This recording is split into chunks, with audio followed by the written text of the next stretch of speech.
बैठक तुमची पार पडली महाविकास आघाडीसोबत। त्या बैठकीनंतर महाविकास आघाडीचे जे नेते आहेत किंवा संजय राऊत म्हणाले की सकारात्मक अशी बैठक पार पडली, मात्र त्याच्यानंतर तुमच्या पक्षाकडून जी प्रतिक्रिया देण्यात आली तिथे कुठेतरी नाराजी दिसून आलेली आहे। नक्की काय कालच्या बैठकीत आमच्याकडून कसलीही प्रतिक्रिया झाली नाही आणि आम्ही दिलेली नाही। व्हिडिओ देणारे बरेच आहेत, त्याच्यामध्ये पक्षाच्या वतीने ते नाही आहेत। प्रश्न असा आहे त्याच्यामध्ये की त्यांची आमच्याबरोबर झालेली बैठक सकारात्मक हे म्हणणं बरोबर आहे, पण त्यांची इंटरनल बैठक सकारात्मक झाली का हे तुम्ही विचारलं पाहिजे होतं त्यांना।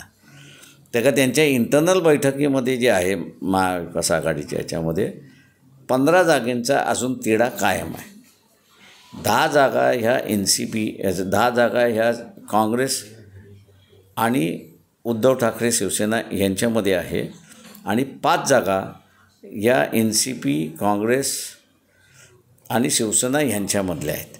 48पैकी 15 जागांचा तिढा अजून कायम आहे, तो त्यांचा संपत नाही। तोपर्यंत आमचा प्रश्न उद्भवतच नाही। टीव्हीच्या सगळ्या चॅनल्सवाल्यांनी लक्षात घ्यावं की त्यांचं जोपर्यंत संपत नाही तोपर्यंत आमचा प्रश्न येत नाही। आम्ही किती मागतोय, काय मागतोय, आम्ही कशाला त्यांच्या भांडणामध्ये पडणार आहोत। आम्ही त्यांच्या भांडणामध्ये पडण्याची आमची इच्छा नाही। उलट त्यांचं भांडणं सोडवण्यामध्ये आम्ही असं इंटरेस्टेड आहोत। नक्कीच, पण आचारसंहिता आता कधीही जाहीर होऊ शकते। तुम्ही सुद्धा अजूनही अधिकृतपणे महाविकास आघाडीमध्ये सामील झालेला नाही आणि त्याचसोबत जागा वाटपाचा जो तिढा आहे तो सुद्धा अजूनही सुटलेला नाही। तर कधीपर्यंत हे होऊ शकतं? तुमच्यावरती सुद्धा संशय व्यक्त केला जातोय की तुम्ही वेळ काढूपणा करताय किंवा तुम्ही शेवटपर्यंत। माझं म्हणणं असं आहे की आम्ही असारा अगोदरपासून नाहीच आहोत, त्याच्यामुळे असारा जो कोणी आरोप करत असेल तो मूर्ख असला पाहिजे असं मी त्या ठिकाणी म्हणेन। 2-4 बैठकीमध्येच आम्ही गेलेलो आहोत। त्या 2-4 बैठकीमधलं काय आहे स्थिती ही आम्ही तुम्हाला मांडलेली आहे। त्यांचं जर खरं एकत्र येतात की न येतात हा तुम्ही आता प्रश्न विचारायला सुरुवात केला पाहिजे की तुमचं झालं आहे जर म्हणत ते पब्लिकली काय म्हणतं आमचं झालं आपण तुमचं झालं तर 48 सीट कोणाला काय गेल्या त्याचं विवरण तर द्या। म्हणजे महाविकास आघाडी सुद्धा या निवडणुकीला एकत्र सामोरे न जाण्याची स्थिती निर्माण झाली स्थिती ते म्हणून तर आम्ही म्हणून तर आम्ही असं होल्ड ऑन करून बसलेलो बा तुमचं भांडण मिटवा।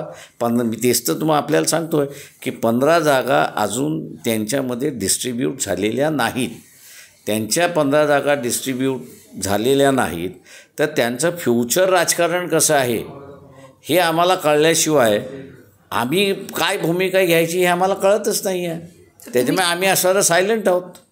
तुम्ही किती जागांवरती तुम्ही आग्रही आहात? फक्त आग्रहीचा इश्यू येत नाही, त्यांचं मिटल्यानंतरच मग आम्ही असं पॉलिटिकल निर्णय घेऊ शकतो, त्याच्या अगोदर नाही।